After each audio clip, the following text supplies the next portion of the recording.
I welcome all of you with my love and respects.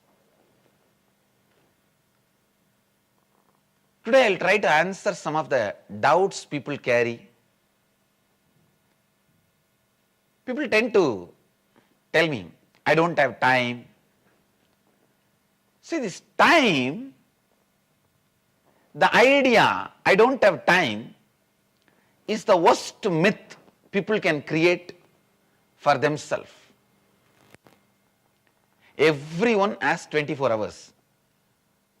People tell me, no, I don't have time for meditation, I don't have time for inner awakening, I don't have time for spirituality, I don't have time for all these things.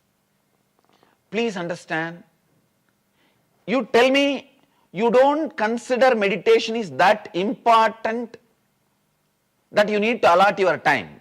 That I accept. But don't tell me you don't have time. Everyone has same 24 hours. It is what we think as priority. Or maybe you are thinking the meditation may not give you that much of return for your what you want to cause as your reality.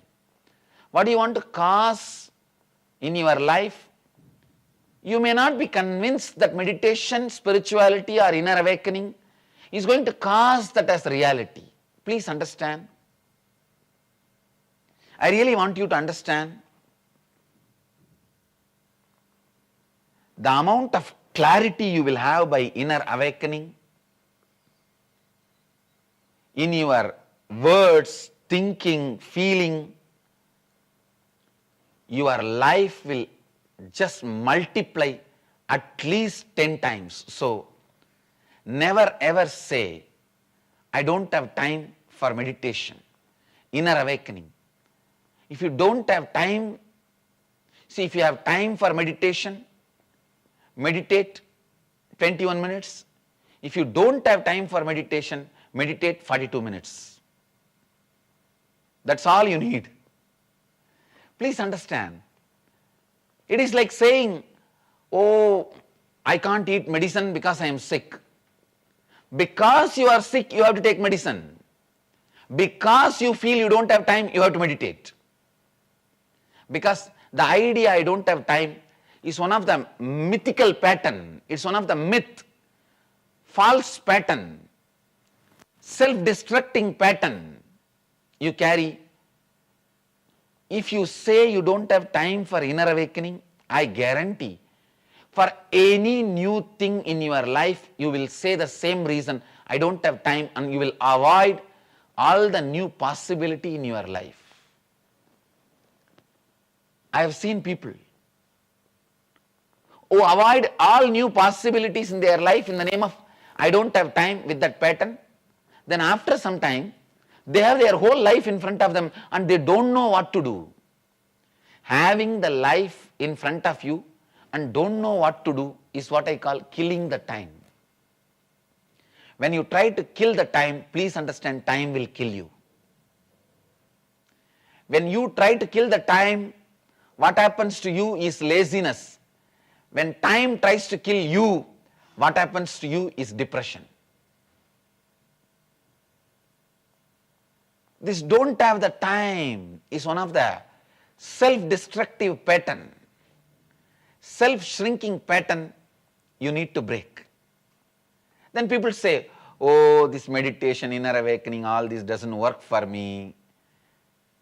I am too old to change. My life is already built on certain ideas.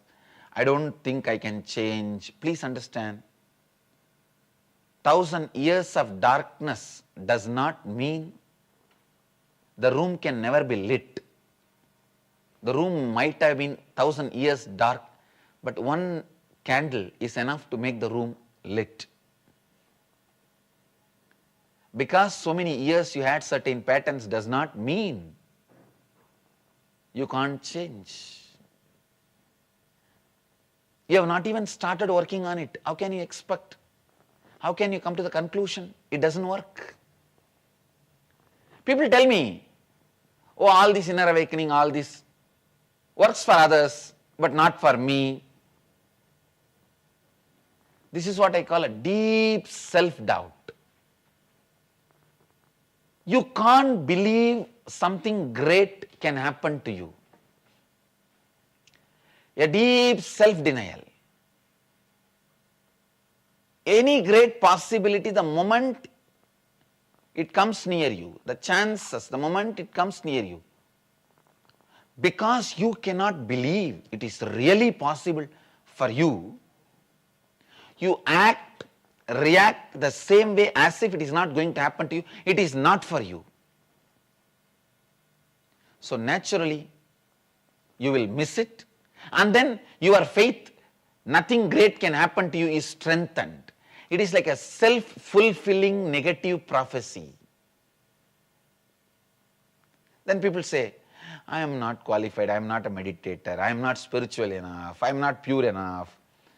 All my life I was a druggie, drunkard, womanizer, how can I change? Please understand, this is exactly saying, oh, I was sick, how am I qualified to take medicine? If you are sick, only then you need to take medicine. If you feel you are not qualified, you are not spiritual enough, only then you need inner awakening. You need spiritual awakening. And the peak is their self-doubt, self-hatred, self-denial.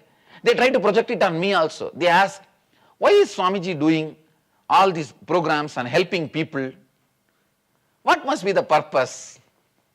Please understand, with all my integrity and authenticity, I am very clear. When I enrich more and more people, cause enlightenment to more and more people, I feel I am enriched. I am enjoying it. Bliss, when you share, it grows. Suffering, when you share, it reduces. Sometimes people are afraid of too many changes. They feel, no. If I take up spirituality as a solution for my problems, inner awakening as a solution for my problems, too many changes may happen in the life. Please understand, I tell you again and again, inner awakening is not changing your actions, it is changing your perceptions. It is not changing, adding or deleting some actions. It is changing your decisions about you, changing your perceptions about you, changing how you feel about you, how you feel about others. All these doubts, what I call self-doubt, self-hatred, self-denial. If you think, how can I transform? Self-doubt. If you think, I am not qualified for transformation, self-hatred. If you think, transformation cannot happen to me, self-denial. SDHD, I call it, self-doubt, hatred, denial. Get out of your SDHD. That's the first step for inner awakening. First step for inner awakening is get out of your SDHD. Thank you.